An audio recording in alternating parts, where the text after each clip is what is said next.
What if the way you've been telling your life story reveals the secret to what is holding you back? Stories play an integral part in how we see not only ourselves, but the whole world. Stories are more than just an important part of communication. They also reveal hidden aspects of our inner talk, which can either support us or end up holding us back from the very things we want most in life, without us even realizing it. Join author, mindset coach, and award-winning singer-songwriter Carrie Rowan on her show, Look for the Good, every Monday at 5 a.m. and 5 p.m. when she shares nuggets of wisdom from her internationally best-selling book, Tell a New Story, 5 Simple Steps to Release Your Negative Stories and Bring Joy to Your Life. Carrie's powerful stories and compelling guests will empower you to change how you look at your own life while giving you some powerful tools and tips you can use every day to help you feel better and move yourself closer to the life you've been longing to live.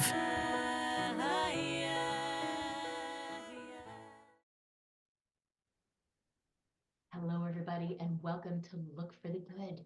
I'm your host, Carrie Rowan, mindset strategist and coach, and I love sharing nuggets of wisdom about the stories we tell each other, and more importantly, the stories we tell ourselves.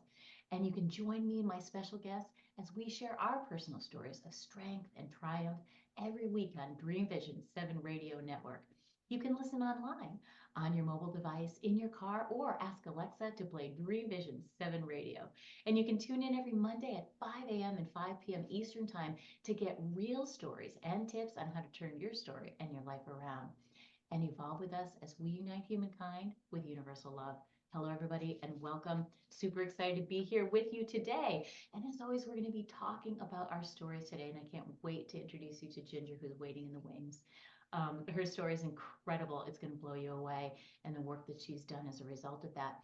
But as you know, it's those stories, right? Those quiet little insidious stories that we kind of say in our heads that really hold us back from what we want in life. And how do we get past those? How do we get past those stories and make a meaningful, joyful life? And we're going to talk with Ginger about that today. And she's going to share with us some of her stories. Before we get started, before I do my official introduction and tell you a little bit about her, I want just a word from our sponsor. Are you a mom or dad who can't see your kids after a nasty divorce? Maybe you're stuck in a frustrating custody battle. We've helped many clients get their kids back and start healing the family. And we're the only team of coaches who personally healed from our own parental alienation, so we understand firsthand how awful and complicated it can be. Let us help you get your kids back. To start your healing journey today, visit reversingparentalalienation.com. That's reversing, like you do in your car, reversing parental, parental, alienation.com today. Ginger, I'm so excited to have you on and welcome to Look for the Good. Well, thank you for having me on, Carrie. I'm so excited to be here and share with all your listeners how we can look for the good, even in some very awful situations. Yes, absolutely. And that's the most important time, isn't it, to really look for the good? Um, I want to share a little bit about you because you have a really impressive background. You've done so many amazing things in this work. And you are the erased child whisperer. And you were a child caught in the middle of a bitter divorce. And now she helps parents facing similar battles find peace and even reunite their families with coaching designed for the worst cases of parental alienation and estrangement. Her documentary, Erasing Family, shows children suffering from alienation reuniting with their parents. Ginger's extensive work in healing families has been featured on shows like The Red Table Talk, Real Housewives of Orange County. And she's reunited numerous families and leads the only coaching program that features ex alienated kids as coaches, using simple techniques to cure a complex problem. I love that. I love the simple techniques with a complex problem. That's really impressive. And welcome again, Ginger. I love that you've done so many amazing things. Well, thank you so much for having me. And yeah, it's been quite a journey from a kid who suffered this to a filmmaker who made movies about this. I also made movies about other things, but I made 2 about this subject. And then actually deciding to leave the film business to work on this full time and work with families. So for the past 2 years, this has been all I've been doing. Wow, that's amazing. What caused you to leave being a filmmaker? You had a lot of success with your with your documentaries, and they're really powerful. What caused you to do that? Right. So it was a twofold thing. So I've been in the movie business and TV business to a lesser extent for about 15 years. Wow. And I directed 4 feature films. And so part of it was personal in that after I did Erasing Family, a lot of parents came to me who were suffering similar problems. The film deals with parents who can't see their kids after divorce. And it's usually because the other parent or step parent turns the kid against them. The courts do nothing to help. And this is a complex family trauma where the film is all about not assigning blame, but finding new ways to help kids and parents heal. So this cycle stops because I've seen that it goes back 7 generations. Wow. Usually on both sides of the family, the mom or the dad who can't see their kid Mhm. and the person who's doing it, who's the other parent or often step parent, they've suffered this as a child or some variation. So perhaps it was a horrible divorce with their parents, a parent died, or a parent abandoned them, or their parent did the same thing. And Mm. all these parents began to reach out to me. At first, I was like, I'm a filmmaker. I can't help you. And then at some point, I was like, well, fine. If you really want me to help, I guess I'll try, you know? Um, and I started to work with people and I wasn't that great at the beginning. I'll be honest. And then I got better and then I trained as a coach and I learned how to not just give people advice, but to really listen with them, help move with them to find a solution that works for them and their family. I always remind parents that even if they haven't seen their kid in 20 years, they are the expert Mm. on their kids, not me. And they've lost touch with how to be that expert. So part of it was just finding this new fulfilling work where people would thank me. And then the other aspect is as a filmmaker, I always worked with larger high budget projects. Mhm. So the last film I did, Exclusion U, had a budget of $2 million. Erasing Family had a budget of about $1 million. And they're all investigative, hard hitting documentaries. And right now, there isn't a market for that. And people will say, well, what about Netflix? Netflix is a monopoly. And they have publicly said they are not buying more investigative documentaries. So anything you watch on that platform is older, Mhm. or it's about celebrities, or it's true crime. And I don't do true crime. Yeah. So I just saw the writing on the wall that the industry was moving in a place that didn't have a space for me. Mhm. I don't feel resentment about that. I myself like to watch comedies and fun stuff. And like, I love watching short videos on social media. And that's where people are right now. They don't want to watch serious, heavy documentaries. Mhm. So I just was like, I always want to go where I'm wanted. And for those of the people who know human design types, I'm a projector. Yes, me too. If you know what that is, Yeah. if not, but basically I like to be invited, I like to be wanted. So if someone's like, I really don't want to work with you, I'm not interested in what you have, I'm just like, okay, but I'm Mhm. not going to convince someone, I'm not going to create a space for that. Yeah. So the film industry no longer had a space for me. I was like, but there's all these people who are desperate to work with me, who desperately need me, and they're so grateful Mm. when I can help them. So that's where I went, and maybe I'll make another movie at some point in my life. It's a fun job. Also, I've discovered that for me it was a job or a profession or a vocation, and not necessarily a passion. And there's nothing wrong with that. But what I do now is my passion. Whereas Mm. before, filmmaking is my vocation. For example, if I have a free weekend, I'm not making little short films on my phone. Yeah. You know. Right. Right. That's so amazing. I feel like most people don't find that passion.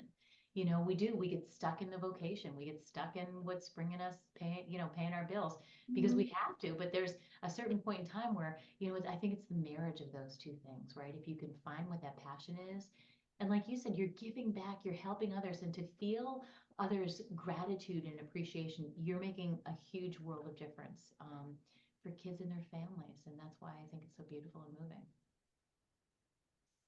Well, thank you very much for those kind words. You're welcome. Tell me about, I love that you were dubbed by Maria Shriver the architect of change. How did that all come about? How did she name you that?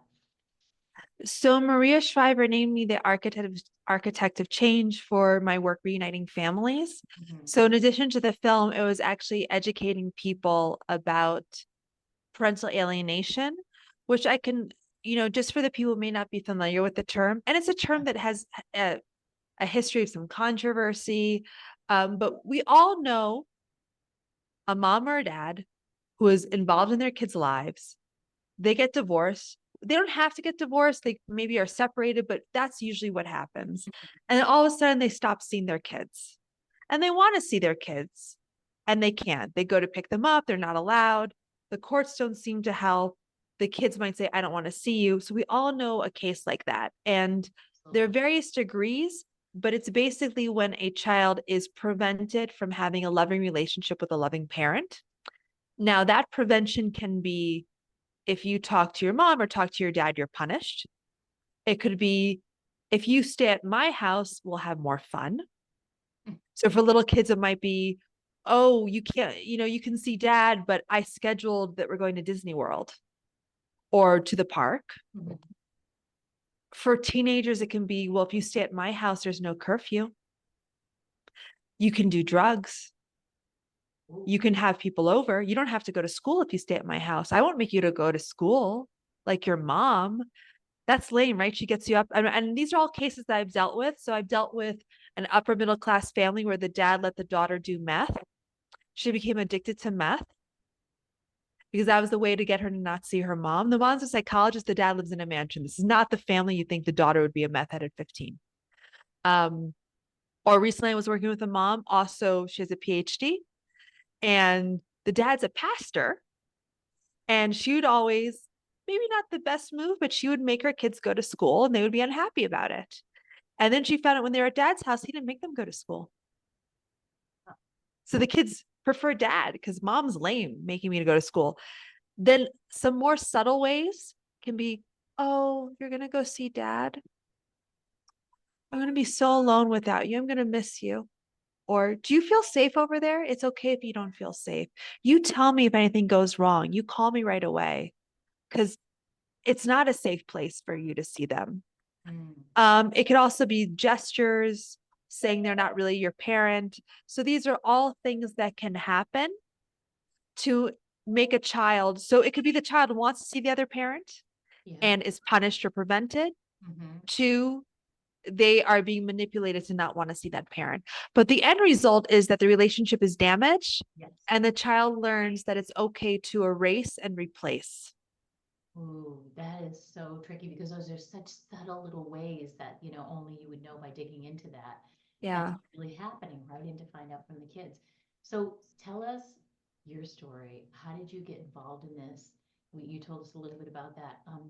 You want to talk a little bit about that? Sure. So my parents went through a very high conflict divorce. They stayed in the marital home for I think 2 years to fight out who got to keep the home Hmm. with me and my sister there. Hmm. And then when they got divorced, I was relieved. And then I saw that the fighting didn't stop. They weren't able to be in the same room together for 20 years.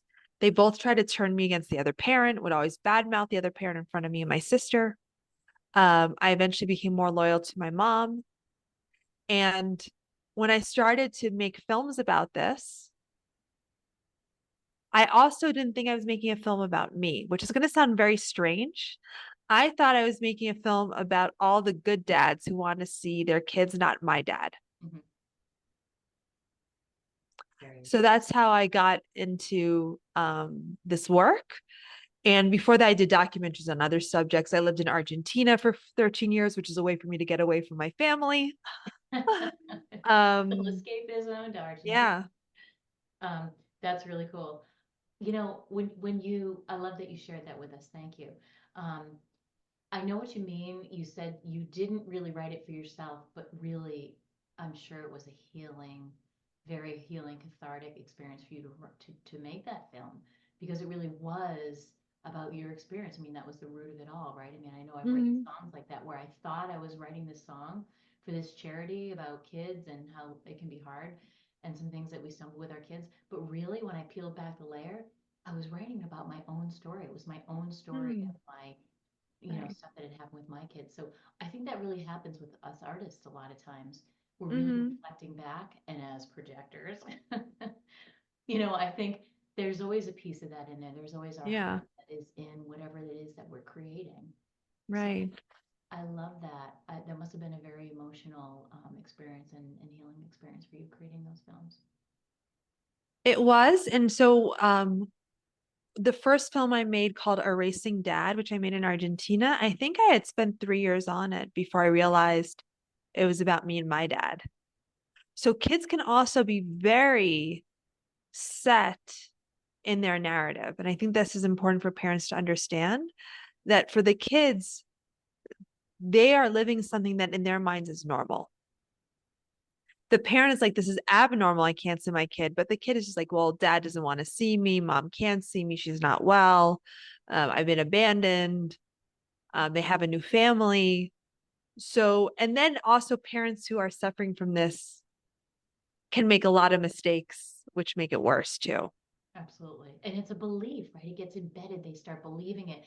And as you and I know as coaches, when you start believing something, and you put it in your mind that it's important, the brain starts giving you evidence that it is true, right? Evidence because Right. you're looking for that, right? So Yeah. that RAS system that's out there, beep, beep, beep, looking for all the evidence because our minds and our egos want us to be right. So we're always looking for the evidence. Right. But there's always two sides, no matter how thin you slice it, there's always two sides to every story. And that's the power. So how do you talk to us a little bit about how do you get those kids? How do you get the families to turn that ideology around, that story that they're telling that isn't even true? Right. So so when I made the film Erasing Family, one thing that I realized is that all the parents who reunite with their kids followed the same steps in Mm, the same order. really interesting. And what a lot of parents focus on are the mechanics of outreach, of trying to convince the child or perhaps going to court. Hmm. They're always like, how do I get a message to my kid? Even if the kid has the message, okay, how often should I text my kid? Um, I have a mom whose daughter says, I don't want to see you. The daughter's 18 years old, and the mom keeps going to the drive-through where the daughter works. And the daughter keeps sending her messages saying, I asked you not to see you. So it almost becomes this addiction to the parent Mm, to reach out. And I understand why, because they're hoping that if they could just send the right message, the kid will snap out of it. yeah. That they need the kid to know that they love them. Hmm. And the outreach is the last step in my process. So I also saw that the parents who don't reunite, who don't heal their families, don't follow these steps. Mm, Now they might know some parents just kind of figure this out, but this can take years. So the method that I created is called the Revive method. hmm. And I've been teaching this now for 6 years, and it stands for R, release trauma response, E, embrace emotional healing, V, verify root causes of alienation, I, improve communication skills, V, vitalize your life to attract kids back, E, execute a reunification strategy that works. Mm, I love that. Revive. So what I do with the parents who come to me is they always want to start with, how do I get my kids back? I'm like, well, first thing we need to do is release the trauma response because you've been traumatized. Everyone in the family has been traumatized by this. This isn't normal. This isn't natural for a kid to reject a parent. And you're hurting from this. But when you are traumatized, you can't make good decisions. You can't think strategically. So we need to release the trauma response. We need to get rid of it. We need to get it down to as much as possible so you can be calm, so you're not triggered by your own children. Hmm. To give you an example, a mom who I was working with said every time her son on a Zoom would say, I don't want to see you, she would cry. And the son says, well, I don't want to see you because you always make a scene. And then I said, well, your son's kind of right.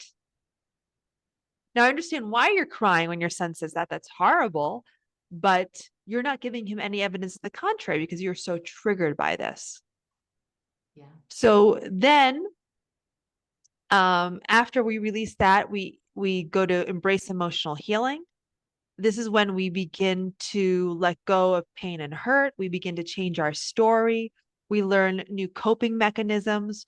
We also learn self-care in this stage. Then we verify the root causes of alienation. And I just did a challenge on Facebook where 450 people joined. Wow. And That's powerful.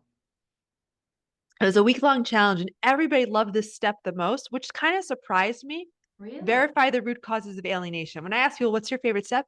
Because verify the root causes has three parts. Yeah. Why is the alienator, the parent, step parent, doing this to you? Yeah. Are they repeating a trauma? Do they have a personality disorder? Sometimes people say, my ex is crazy. I'm like, crazy is predictable. That's okay if they're crazy. What type of crazy? What do they respond to? Are they repeating a trauma, which is why they're not acting logically? Are they money motivated? Are they revenge motivated? Because sometimes parents will say, well, they're just after money. I'm just like, just give them the money they want. And they're like, well, it's not fair. I'm like, or you're going to have to go through court. This will take years. If you know, if the other parent for $50 a visit will let you see the kids, do it. Right. And then the other two parts of this are, why does your kid not want to see you? What grain of truth is there that we can work on and take responsibility for? And the other part is, what is your role? Why did you marry a person who alienates? Right. What is going on in your family system? How Yeah. did your responses make this worse? And a lot of people said they never thought about what their role is because they've always gone around, and I understand why, saying, I've done nothing wrong. I'm a victim here, which could be totally true, but it's when you're in the victim mindset, there's very little action to take. Yeah. You can't get anywhere with that for sure. Yeah. Yeah. I love that. And, I love that it's self-reflective. and then the next step is I improve communication skills, which doesn't say communicate. It says improve communication skills, because so many parents will send out a text. They'll think their kid will never answer in a million years. And they get a text back 10 seconds later. And then if they're working with me, they'll come to me a session 2 weeks later and say, I got this text from my kid. How should I respond? I'm like, when did they send this? Like 2 weeks ago. I'm like, so you didn't respond to your own kid for 2 weeks? So we need to have the skills and plans in place before we do the outreach. Absolutely. And to know how to deal with like these triggers. And then only then do we work on revitalize your life to attract your kids back. Mhm. Magnets attract and repel. Yes. So you want to be a magnet that attracts your kids back. And so many parents, I heard one dad say, I need to be sad so my kid doesn't think I forgot about him. And I said, if you've lost anyone in your life, and he goes, yeah, my dad. I'm like, do you think your dad is looking down from heaven wanting you to be sad? And he goes, of course not. I'm like, kids don't reunite with sad parents. They don't reunite with broken parents. They reunite with healed parents they're doing well at work. They're financially abundant. I always tell parents, what if your kid calls you up and says, Mom, I'm stranded. I need $500 for gas. And you don't have the money to give them that. Right. So we need you need to become a magnet that the kids naturally see a loving, stable parent who is also stronger than the other parent who did this to them. And then we go to the last step, execute a reunification strategy that works. Yeah. And so many people they come to me, they say, Ginger, I'm healed. I'm totally healed, totally healed. I can sit. I've done a lot of therapy. I've done plant medicine. I've done the ceremonies. Let's just get to the communication, because I just need the communication strategy. And yeah, like, a few weeks ago when my kid did call, I did yell at them and call them a little B word, right? Because they triggered me, and I'm so sorry for that. But now I have to show them I healed. I just want to skip, skip, skip, skip, skip. If I hire you, can we just work on the communication skills? I really don't need this healing stuff. And you're going to find that I am so healed, not like those other sad parents you work with. Because I was on that challenge and like, God, some of the stories are so awful. I'm not there. I'm in a really healthy place right now. Yeah, they want to skip it. Yeah. And now. as you know, you have to do the inner work first. It is so critical. Right. Yeah. And the steps take different times. So I worked with one dad who pretty much did all the steps in 20 minutes with me. Wow. And then he reunited with all three of his kids from two different moms, like the next day. Wow, that's so beautiful. Because he let go of the pain of being right, of the anger, of I'm a victim here. So the mom of the young kid, he was like, what's she motivated by? She's a career woman. He's like, wouldn't it be nice if you get your nails done and I take care of our daughter? As opposed to, why can't I see my daughter? Exactly. And with his two older sons, he just started to reach out to them with, hey, tell me about your life, and not, I'm your dad, you should text me. And they started to text him. Wow. I love that. I love So that. this doesn't have to be forever. And even when I tell people this is a marathon, not a sprint, most people who are good runners, which I'm not, run a marathon between 4 to 6 hours, not a lifetime, right? Right. So this doesn't have to take years, Right. but this doesn't take, in most cases, 20 minutes. Yeah, this is powerful. We're gonna break really quick, everybody. Yeah. I lost track of time because Ginger's story was so powerful. Oh, Hold tight, we'll be right back. I know you're hanging on her every word. yeah. Hello, everybody, and welcome back to Look for the Good. We are having this incredible conversation with Ginger Gentile, and this is just so powerful. The work that you're doing, like, I feel like it's so needed.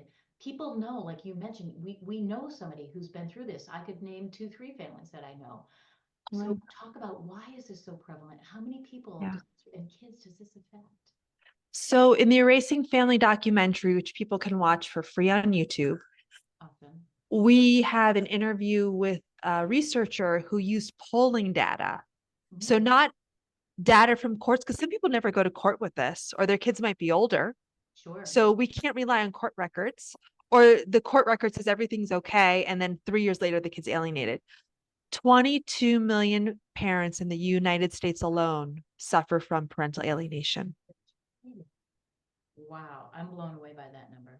And so 22 million in the US. This is a worldwide problem. I think it's about 3 million in Canada. Um, in some places it's a little better, some places it's a little worse, but I've worked with parents.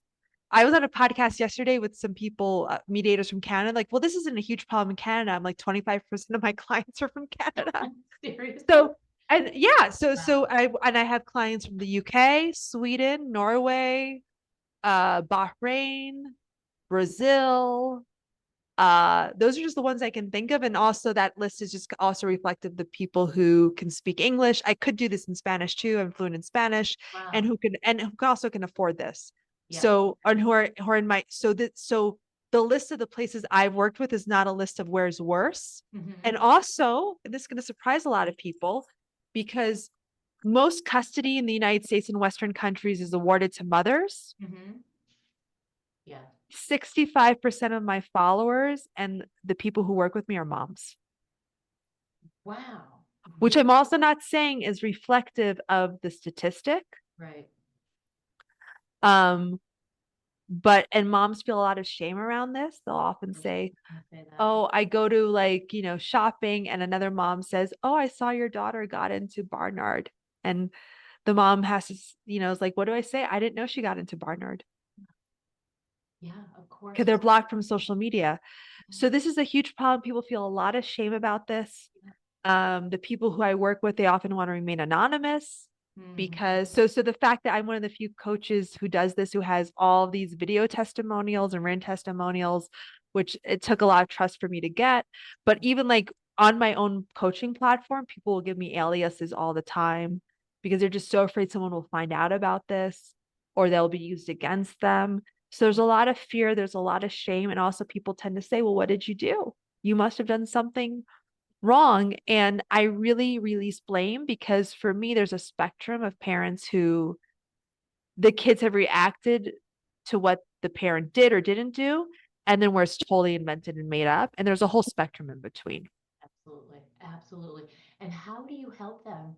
Because I think that's so important. Those are some of those emotions way down on that emotional scale Yeah, that cause us to feel these awful problems. And those are where a lot of those little negative stories come from. But when just reaching out and making that decision to call you and ask for help, that shame can no longer live, right? Shame needs secrecy. right. And you offer a light to these parents, a safe place for them to come and share these stories, which is wonderful. Exactly. How do you help them release that shame? I feel like that's so important as coaches. So the first thing that we do is we reinstill hope. Mm, And I tell all of my parents, you got to get off any support group on Facebook that is filled with parents who are in victim mindset yeah. and who are giving each other advice. I'm like, don't ask someone who is still alienated on advice. And people often, they want to do this. I have a lot of parents like, oh, Ginger, I want to work with you. I want to be a coach. I'm like, I only work with parents who are reunited or kids who are reunited. Yeah. Because you got to walk the walk first. And one mother said, yeah, I've distracted myself by helping others, by volunteering to help others, but not healing my own family. So we need to surround them with hope. They know, they see that they're not alone. And then also, taking responsibility is different from blame. So Mhm. one thing to say, these are things I can do better, these are things I can work on. And another is, why did I do this? Why did I make this mistake? Which is not helpful. Exactly. Why is this happening to me is never a helpful question. It's Mm-hmm. really changing that mindset. A lot of the work us coaches do is getting in there and finding out, well, what is it that you're saying to yourself, and Mm-hmm. why is this happening? All these Yeah. questions that are just circular, they get us in that circular downward spiral Yeah. thinking and helping, uplift their thinking, up level their mindset and their thinking about things Right. by taking responsibility, because we all know we always have some responsibility. We're all 100% responsible for what we create in our lives, right? Totally. And this could just be repeating the trauma that they haven't healed as a kid. Um, Last night I do a group coaching call, and there was a dad who said, I've been in court for 8 years and I'll keep going back until to court until I see my kids. They're 10, so I have 8 years left. He's like, because I'm not gonna abandon them like my dad abandoned me. And like, court is a very expensive and ineffective form of therapy. And like, and if you say that you'll go until they age out, that will happen. Um, because I always tell people who do go to court, who have to or choose to, put a time and money limit on it. Whatever that time and money limit is, you'll spend. I bet. But if you're gonna do it, go all in and then walk away. Because if you say I'll keep doing it until the kids age out, yeah, you'll be 8 years in court. I'm like, how is that helping the kids? Yeah. I was like, maybe you just called your ex up and said, hey, you win, you get the kids. I'm out of here. Maybe she should say, oh, come back. I actually don't want the kids all the time. Exactly.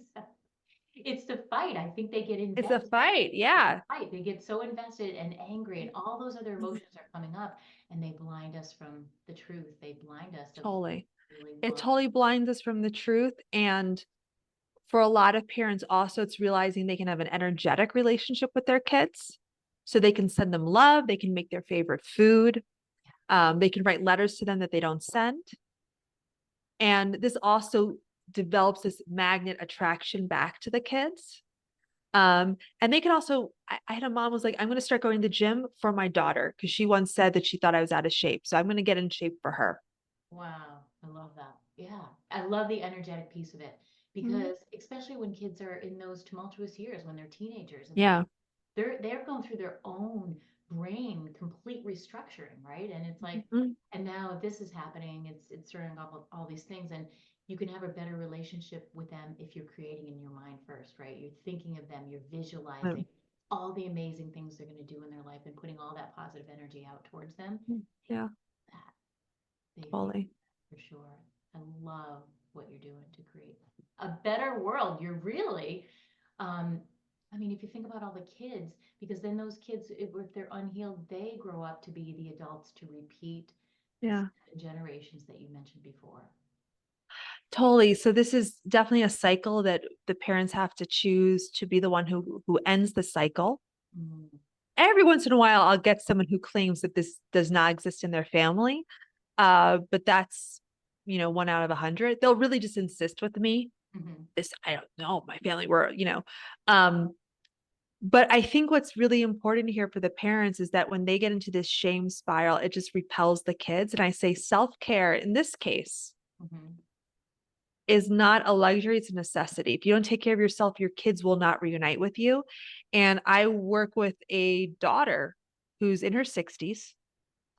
She was alienated from her mom at the age of 4. At the age of 16, she drives across country to find her mom.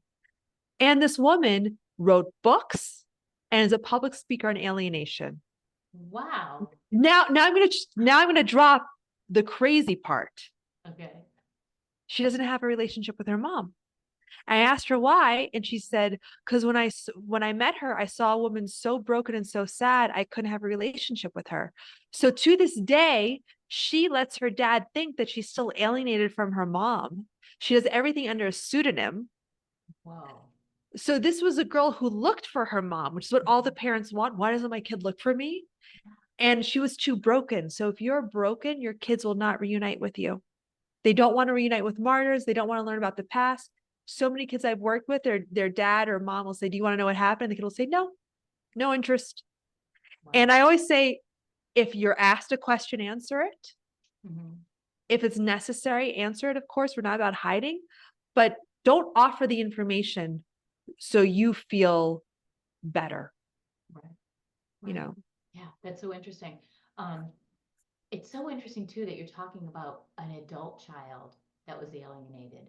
Um, and I wonder how many adult children decide to alienate themselves from their parents later in life. Right. So I don't get too hung up on the terminology, but if that happens, that's estrangement. Mhm. And that's when an adult child or a teenager will decide not to have contact with the parent due to something the parent did, like they were abusive. Mhm. And there's a huge movement in the United States on social media encouraging children to go no contact with their toxic parents. That's interesting. And so the work I'm doing is really saying, and the work that I'm, doing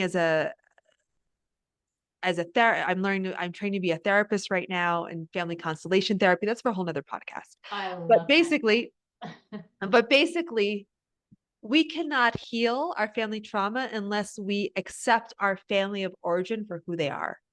Mm, This does not mean we don't have boundaries or limits, or we might say, it's better if I just see my mom on Thanksgiving. That's not what I'm talking about. But these are kids who call their moms bio mom, egg donor. They'll call the dad sperm donor. They'll really reject them. wow. And so now for me, I don't care if the kid is a stranger alienated. This is an unhealthy pattern. And I try not to spend too much time figuring it out. I'm like, this is a family traumatic pattern that has to be healed. What are you doing to push the kid away? What can you do to bring them back? Why are they repeating this?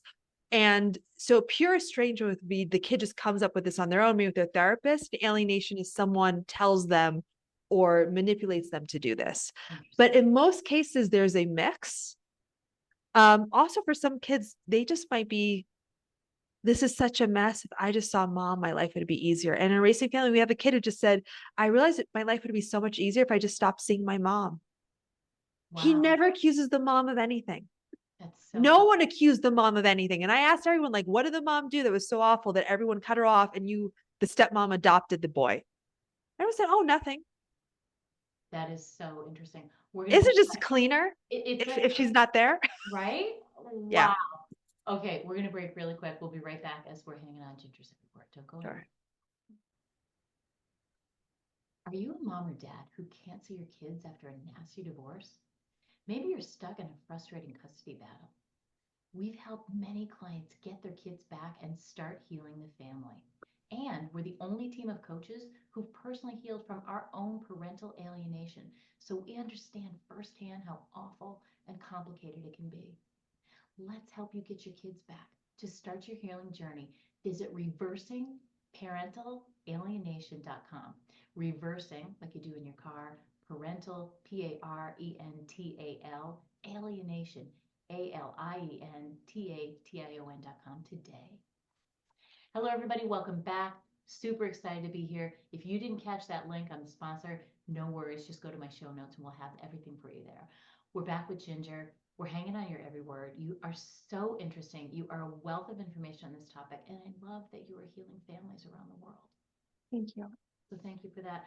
Let's talk about, we want to hear what has been your most moving, tear-filled reunion that you helped facilitate that makes you feel the proudest.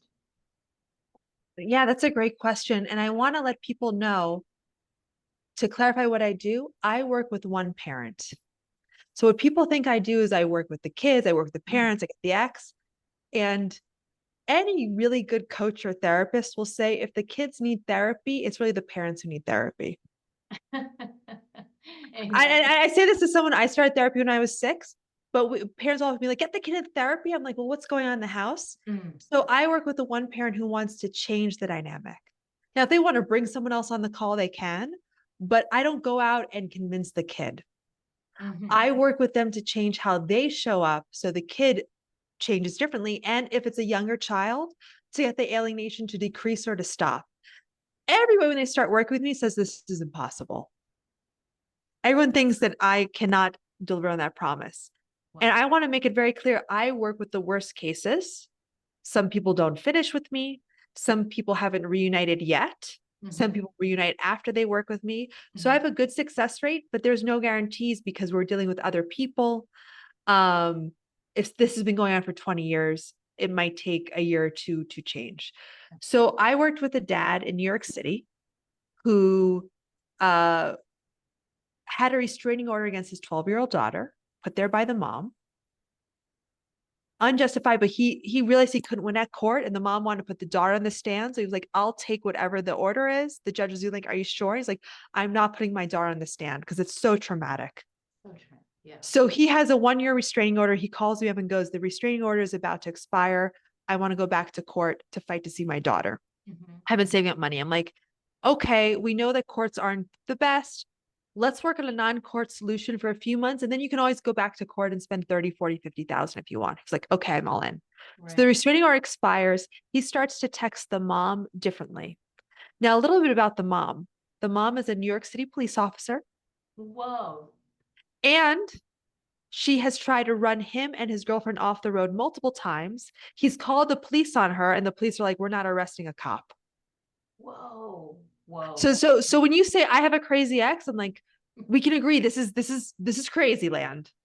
But he starts texting her differently, talking to her. And what's interesting is he then is able to talk to his daughter on the phone. Then they all meet for dinner.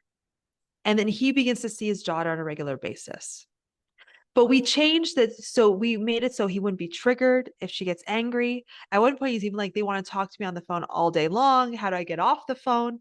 So we really moved from this. And this was all based on his communication style. And I've worked with other dads and moms who are in these custody battles, or they just left court, but they're always going back to court. If they change their style and kind of make the alienator think it's their idea to reunite, Right.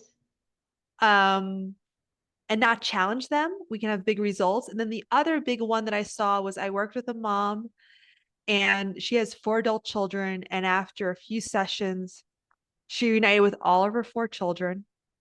Her granddaughter, her daughter and granddaughter came to stay with her for a few days recently because I still keep in touch with her. And she was just like, I'm just going to focus on making it easy for them. So instead of pushing them, pleading with them, saying, I miss you, what makes it easy on them? How can I meet them where they're at? And the kids changed quickly. But for all the people out there who says this sounds impossible, or you don't know how bad my case is, I never want it to be a competition of who has the worst case. So I always tell people who work with me, what can you learn from the other cases? I recently worked with a dad who's like, have you ever worked with a dad who has overseas children? I'm like, actually, I do. And he just reunited. Here's his story. And he goes, well, he had some contact. I'm talking about someone with no contact. I'm like, oh, I have those stories too, but they live in the United States. It's like, we've nitpicked so much. He's actually working with me now. We just started.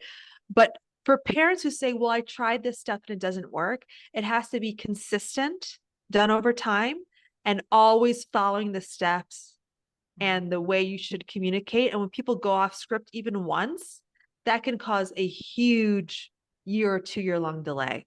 Wow. So, and also if you're working, living your best life in the meantime, you're allowed to be happy beforehand. And not only will it bring the kids back, but get your life, like healing yourself is so key to this. And then I work with some parents who they're just like, they say they just became open to miracles. And then the kids miraculously show up. So for a lot of the older kids who are adults, it's the kid who reaches out. So everyone's like, how do I contact my kid? And I'm like, oh, I have techniques for that. But usually the kid reaches out and they're like, that's impossible. I'm like, I'm like, and I've worked with a lot of parents who have awful cases who in the beginning, I'll be like, your case is bad, by the way. I don't think we're going to have a lot of success here. They reunite. And I worked with parents who have less awful cases and it's taken them a lot longer. It's the people who surrender. It's the moment they surrender and they say, whatever, I'm willing to try something new. I'm letting go of the pain. It hasn't served me. What do you got for me, Ginger? Things can happen very quickly, but if they want to spend time convincing me how awful their ex is, which is part of the process. Mhm. If they want to spend 6 sessions telling me how awful their ex is, I'll listen. It's their time, but things will be slower.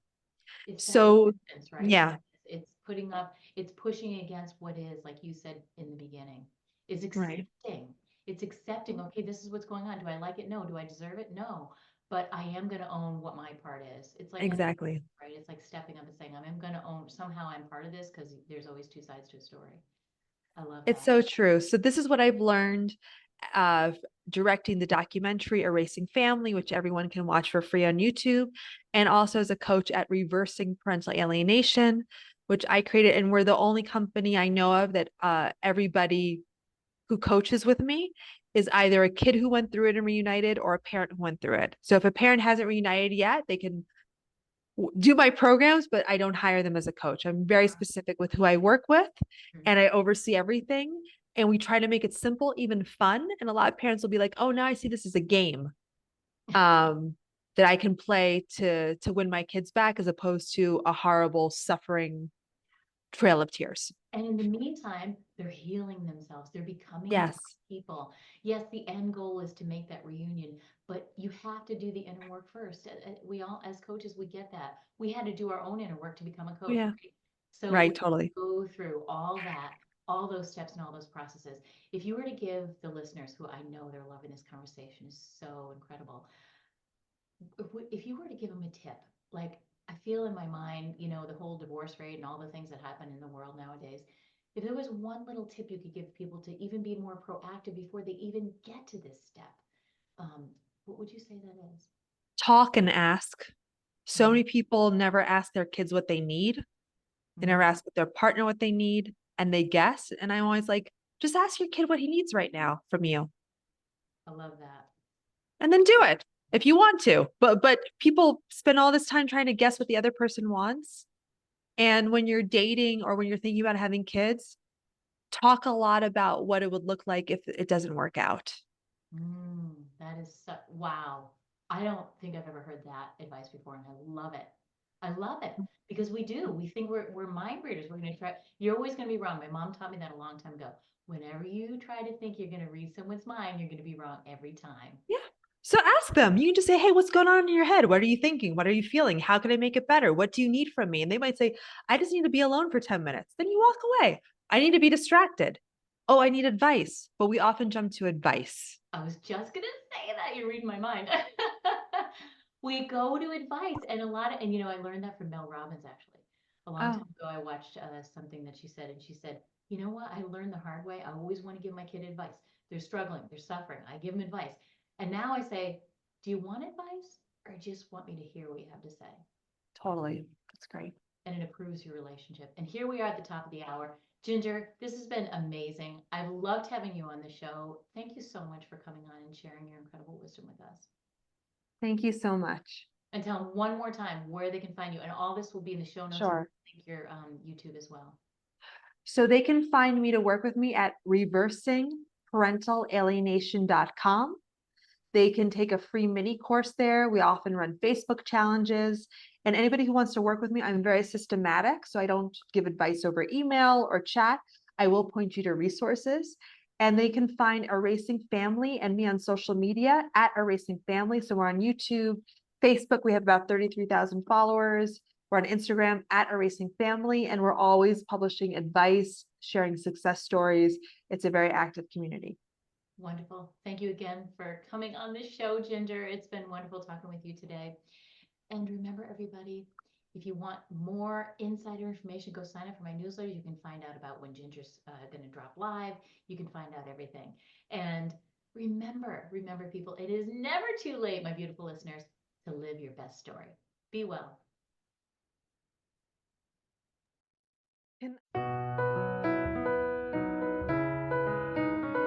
Thanks for tuning in to Look for the Good with your host, Carrie Rowan, best-selling author and mindset coach. Join us every Monday at 5 a.m. and 5 p.m. right here at Dream Vision 7 Radio Network. If you weren't able to catch an episode, no worries. Just visit our website to find all the archived episodes of Look for the Good on demand so you don't miss a thing. And remember, it's never too late to live your best story. For additional resources or to find out about how you can work with Carrie directly, visit carrierowan.com for more details.